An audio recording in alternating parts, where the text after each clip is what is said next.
Hey guys, I decided to do my third opportunity on GASB Statements 11, 11 through 13, which are related to governmental budgets.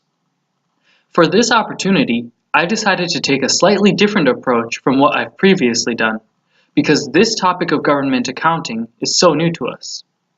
So I'll focus more on the theory and purpose of governmental budgets, and subsequently work through a simple problem, rather than work through a complex problem in Excel without understanding the theory of government budgets. I believe this will be more helpful for us in the long run, as the theory of budgets is much more important than just the simple problems that we could work through. So let's jump right in. So we know that private companies need budgets for the revenues and expenses to know how they can eliminate waste. But what are the purposes of governmental budgets? Stay tuned. The answers may surprise you.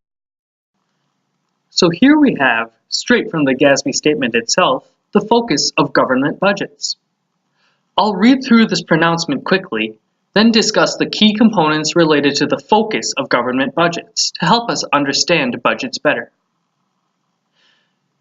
Because most governmental budgets usually focus on financing a period's governmental type activities, they are usually expressed in terms of financial resources, showing the availability of existing financial resources, the anticipated inflows of new financial resources, and the anticipated outflows of financial resources. Governments also budget outflows of financial resources to make debt service payments. Some governments may also budget inflows and outflows for short-term borrowings against anticipated revenues, taxes, and bond proceeds. The key sentence to note in this statement is the one shown in bold. Let me read it again, just in case you didn't catch it the first time.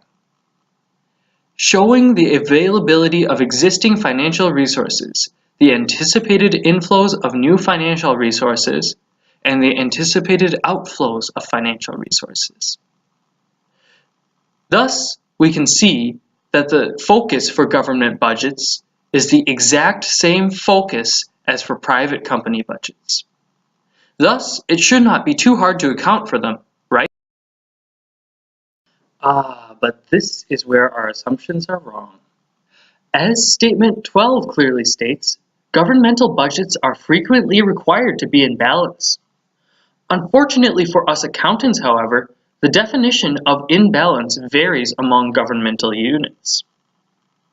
As Statement 13 goes on to say, budgetary laws and practices are not consistent among governments. Also, because the provisions of these laws are not always clear, the budgetary intent of balance can often be avoided. Because of the need for uniform financial reporting, the board believes it is appropriate to develop standards for performance measurements for governmental type activities, not so much from the wording or application of specific budgetary laws, but from the intent of budgetary laws in general.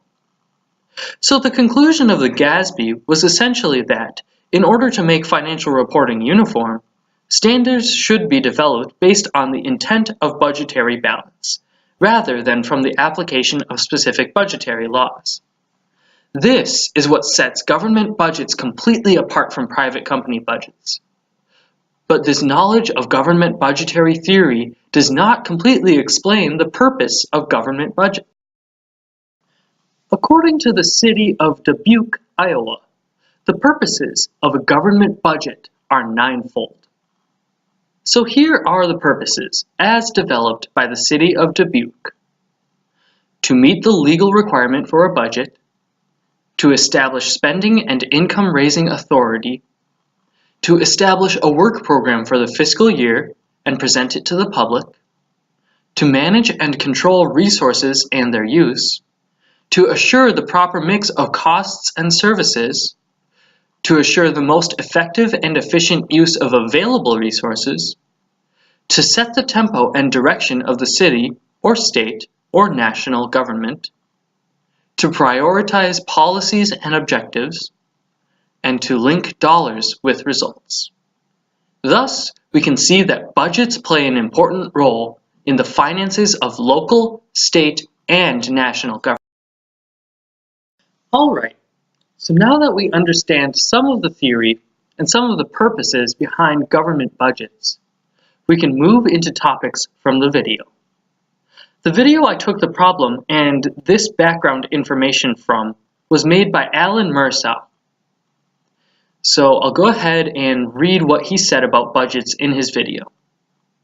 Budgetary accounts are set up at the beginning of the period, they are closed, reversed, at the end of the period, and they never impact the fund balance.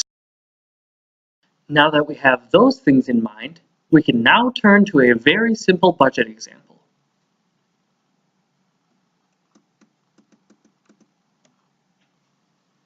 Here in this workbook, we have Mr. Mursaugh's example of how to set up a budget. I'll read the description and then we'll go through the example quickly. The city of El Dorado receives most of its annual revenue from personal income taxes. In 2012, the city estimated that it would receive $110,000 in revenue from income taxes during the year 2013. The city also planned to offer $80,000 of municipal bonds during 2013. The city also estimated that $180,000 would be appropriated for various public services during the year. Assume the company's original and final budgets are the same. So I'm going to show you guys a quick Excel tip, which you may or may not know. To switch between tabs in the Excel workbook, just hold Control, page down, and there we are. So here we see the entry that is going to be made to record the original budget and to close the budget. Like I told you guys, super simple. So let's go back to the description and see what the debit for our estimated revenue would be. $110,000 in revenue from income taxes during the year 2013. So we'll go ahead and enter that.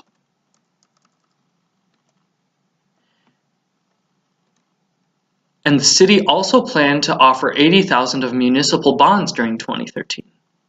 We'll go ahead and enter that figure. So now our credits. Their estimated appropriations for the year were $180,000 for the various public services. So we'll go ahead and enter that. And what we see here are that our debits and our credits do not balance yet. Our debits are more than our credits by $10,000. So to reconcile that difference, we credit the budgetary fund balance for $10,000. At the end of the year, we'll close out the accounts because remember, they never impact the fund balance accounts.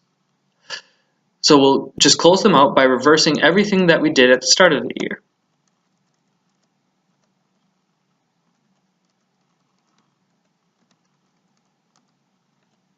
And that is how to set up and close a simple budget.